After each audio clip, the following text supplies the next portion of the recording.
Today, we're diving into one of the sneakiest problems in real estate, just trying to figure out what to work on right now. It seems so simple, but it is a trap that even the absolute best agents fall into. So, let's get right into it.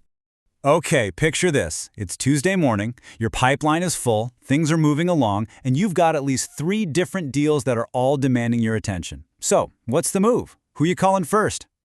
If your gut reaction was, well, I'm going for the one with the biggest paycheck, you are definitely not alone. It feels like the most rational thing to do. But as we're about to see, that instinct, it's a trap. And it's one of the main reasons that perfectly good deals just fall apart right when they should be closing. To really get why, let's look at a real-world scenario. This is from an agent down in suburban Dallas. It's that exact Tuesday morning, and she's got 3 deals all competing for her time. So here's the situation. We have 3 deals on the table. Deal A, that's a healthy $450K listing. It's brand new, showings are strong, everything's looking great. Then you've got Deal B, a $280K listing that's been sitting for a month, it's starting to go stale, and the seller is getting pretty anxious. And then there's Deal C, a buyer for a $360K property who just got hit with a competing offer. They have until 5 p.m. today to make a counter. That one is urgent. So what happens? Well, the revenue first choice is to focus on Deal A. It's the biggest, it's the most exciting. But here's the problem. Deal A is totally fine on its own. It doesn't need you today. So while you're working that easy deal, that 5 p.m. deadline for Deal C just blows right by, and you lose it, gone. And Deal B, the one that needed a tough conversation, it just drifts even closer to expiring. But the clarity first choice, well, that prioritizes Deal C immediately because of that hard deadline, and then it moves to save the deteriorating Deal B. Deal A can wait. And right there, that's the core lesson. The deal that gets your attention first isn't the one that feels the best. It's the one that's going to die the fastest without you. It's all about urgency, not the size of the commission check. This brings us to the second major trap, what I like to call the high revenue illusion. And this is the classic mistake of focusing on one big fish only to let the entire school swim away. Let's look at another super common situation. An agent's got this beautiful $700,000 listing. It's priced right, it shows well, it's getting tons of traffic. It's really the crown jewel of their pipeline, right? So naturally, it gets most of their attention. But check this out. While that agent was babysitting their perfectly healthy $700K listing, they had 4 smaller deals that each needed something specific: a CMA update, a financing follow-up, an inspection to coordinate. And here's the kicker. The combined value of those neglected deals was over $900,000, way more than that crown jewel listing. And this is the crucial part.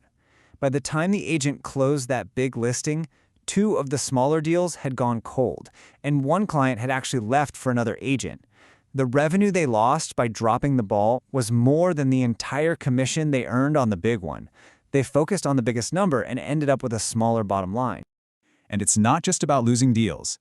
There's a quieter, much more dangerous problem that comes from poor prioritization: the slow decay of your client relationships. Take a look at this pipeline from an agent in the Charlotte suburbs. Of their 12 active deals, a shocking number, 8 of them, hadn't heard from their agent in over 10 days. Now, it wasn't intentional. A couple of closings and a family emergency just ate up 2 weeks. But from the client's perspective, crickets. And 2 of those clients were already interviewing other agents. This brings us to a number that should really stop every agent in their tracks. It's a statistic that gets right to the heart of the stress this all causes, and that number is 43%. That's the percentage of independent agents who say their #1 source of stress is that constant nagging anxiety of forgetting something. It's not actually the deals themselves that cause burnout, it's the massive cognitive load of just trying to keep all these timelines and client needs straight in your head. So, if sorting by revenue is wrong and trying to remember everything just leads to burnout, what's the right way to do this? Well, it's a simple, really effective framework that's based on 4 key factors. These are the 4 questions you should be asking yourself about every single deal in your pipeline, every single morning. Is it time sensitive? What's its momentum? Is it waiting on me? And what's the risk that I'll lose it? Let's break these down real quick. Time sensitivity, that's about hard deadlines, offer expirations, option periods. Those always come first. Momentum asks, is the deal gaining energy or losing it? A deal with declining showings needs your attention way more than one with increasing activity. Action dependency flags the deals that are literally stuck waiting for you to do something. And finally, risk of loss forces you to ask, what's the chance that my inaction today results in losing this client? So, do you notice the one factor that's deliberately missing from this list? Yep, revenue. The size of the commission is critical when you're deciding to take on a client, sure, but it should have absolutely zero bearing on who gets your attention today. See, following this framework leads to a state we call pipeline clarity. It's not about working harder. It's about the simple, powerful discipline of knowing with total certainty which deal is your #1 priority right now. And getting to that state of clarity isn't about somehow developing a superhuman memory to juggle all those details. It's about having a better system, a better view of your entire business that does the heavy lifting for you. And this is exactly what a focused pipeline tool does.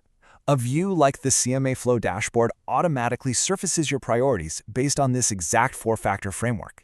It flags the deals that have gone silent or have a looming deadline, so you can move from seeing what needs attention to taking action, just like that. So I'll just leave you with this one question to think about. When you look at your own business, with all of its moving parts and all of its silent clients, what is your pipeline hiding from you? Thanks for watching.